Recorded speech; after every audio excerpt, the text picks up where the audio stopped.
Dan sebarang usaha untuk kemerdekaan Palestin sudah menjadi tidak halal lagi. Jadi pada waktu itu rakyat Palestin tidak puas hati. Ini merupakan pengkhianatan terhadap perjuangan, pengkhianatan terhadap bangsa, pengkhianatan terhadap tanah air, pengkhianatan terhadap harga diri manusia, pengkhianatan terhadap maruah, pengkhianatan terhadap generasi mendatang. Maka pada waktu itu kita lihat Sheikh Ahmad Yassin, seorang yang lumpuh. Seorang yang lumpuh, tak boleh gerak tangan, tak boleh gerak kaki, boleh gerak kepala saja. Dan cakap dia pun sukar kedengaran. Telah melakukan beberapa inisiatif, terutamanya dengan orang nombor 2, rakan paling rapat, anak didik paling rapatnya, Dr. Abdul Aziz Arantisi. Seorang doktor pediatrician. Dan beberapa rakan-rakan yang lain, mereka kata kita kena rejuvenate usaha untuk merdekakan.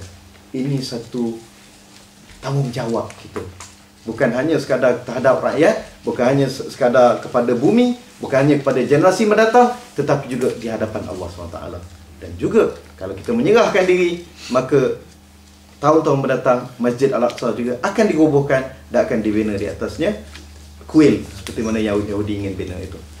Jadi pada waktu itu tertubuhlah Hamas dengan ada fraksi-fraksi perjuangan Palestin yang lain yang meneruskan perjuangan kemerdekaan. Mereka lihat apa yang berlaku ini, Yasir Arafat tidak lagi memperjuangkan kemerdekaan, tetapi menjadi alat kepada Israel untuk mengenakan tekanan terhadap Hamas, terhadap perjuangan fraksi-fraksi perjuangan yang lain. Kita ada Popular Front, kita ada Jihad Islami, kita ada grup-grup lain telah dipenjara, ditangkap, diseksa bukan oleh Israel tetapi oleh kerajaan Fatah dan PLO yang korup dan telah mengaut segala harta untuk kegunaan peribadi mereka. Rakyat Palestin sedar benda ini. Mereka bukan bodoh, mereka bukan tidak tahu. Jadi perkara berterusan. Kita lihat, pendekkan cerita, banyak yang berlaku gerbak-gerbu. Tahun 2000, ketika Ariel Sharon naik menjadi Perdana Menteri, dia masuk ke dalam Masjid Al-Aqsa dengan siap pakai kasut, dengan 200 tenteranya yang siap dengan senjata dan juga pakai kasut, masuk ke dalam masjid. Perkara ini telah menimbulkan intifada kedua. Dia panggil intifada Al-Aqsa. Rakyat Palestin telah ambil peluang ini untuk menaikkan kembali semangat rakyat untuk memperjuangkan kemerdekaan. Salah tak mereka? Adakah mereka sengaja nak membunuh negara Israel, rakyat Israel ataupun melawan sebuah negara berdaulat? Tidak. Kenapa? Kedaulatan Israel tidak wujud. Mereka bukan negara biasa. Kalaulah rakyat Palestin itu katakanlah menyerang Mesir yang tidak ada kena-mengena dengan mereka, itu something wrong. Kan? Seperti mana kalau kita kata Indonesia tiba-tiba tak pasal-pasal tawan kita Malaysia. Kan? Kita lawan balik. Adakah halal perjuangan kita itu? Halal. Dalam apa-apa undang-undang pun, sama ada di bumi ini ataupun di planet Mari. Kan? Jadi perjuangan itu berterusan. Pendek cerita, semenjak tahun 2000 orang mula lihat siapa yang ikhlas. Dan lebih kasihan lagi, Arafat yang telah ikhlas sebenarnya di dalam usahanya untuk berdamai dengan Israel dan terlampau yakin dengan Israel, telah dikhianati. Beliau sendiri telah dikenakan perintah berkurung ketika berada di dalam pejabatnya diserang. Malah bangunan di mana terdapat pejabatnya telah dipedil. Kan? Beliau dikenakan perintah berkurung di pejabat, perintah berkurung di rumah, dan beliau dikenakan di label sebagai teroris mula. Walaupun beliau telah menggadaikan prinsip, menggadaikan segala maruah yang dia ada untuk berdamai dengan Israel. Israel tidak puas hati, akhirnya beliau telah diracun sehingga mati dan digantikan oleh seorang orang kuat dia yang pernah sebelum Arafat mati meninggalkan Arafat bersendirian dengan mengatakan dia tidak mahu bersama Arafat lagi. Dan dia telah dipilih untuk menggantikan Arafat. Siapa dia? Mahmud Abbas.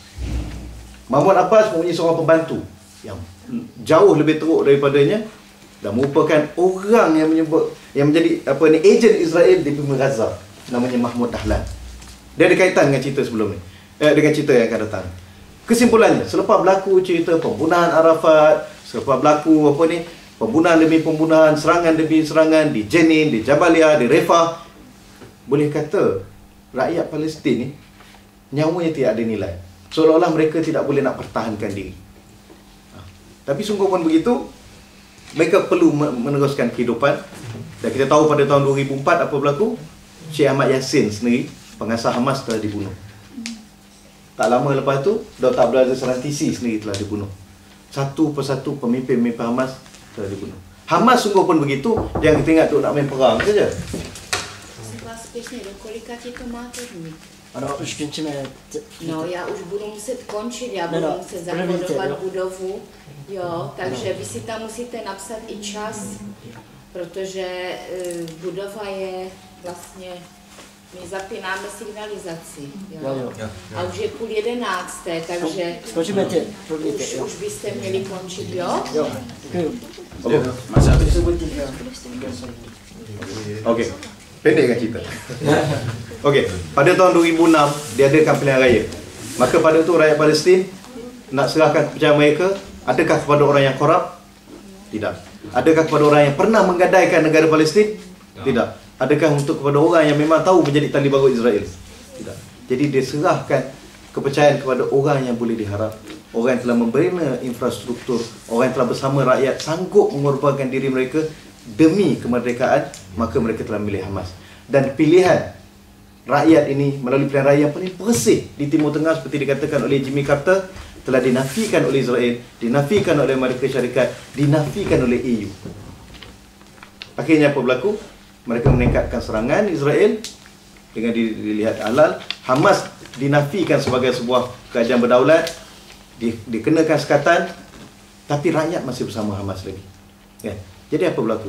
Israel telah berpakat dengan mengambil Muhammad Dahlan dan juga kuncu-kuncunya dilatih oleh General Dayton daripada Amerika, dilatih di tebing barat, kan? Di tebing barat di Mesir dan juga di Israel, dibekalkan persenjataan yang banyak untuk melakukan rampasan kuasa. Pada Jun 2007 kita lihat sebelum mereka sempat melakukan rampasan kuasa, ada di antara orang mereka, ada di antara orang Fatah ni yang tak sanggup melihat perkhianatan sebegini rupa. Mereka telah laporkan kepada kerajaan Hamas dan Hamas telah menghantarkan polis-polis mereka yang bertanggungjawab menjaga keselamatan Gaza, menjaga keselamatan masyarakat awam, telah menyerang balas. Semenjak itu Israel telah mengenakan sekatan elektrik, api, air, menutup pintu-pintu sepadan, dan rakyat Gaza semenjak tahun Jun 2007 hidup bagaikan dalam penjara yang besar. Jadi ini yang berlaku. Dan ini membawa kepada apa yang kita lihat hari ini merupakan kemuncaknya. Israel dia tak boleh nak jatuhkan kerajaan rakyat Palestin, akhirnya mereka melakukan serangan. Dan akhirnya mereka katakan mereka serang kerana roket. Jadi wallahu alam bisawab, itu saja.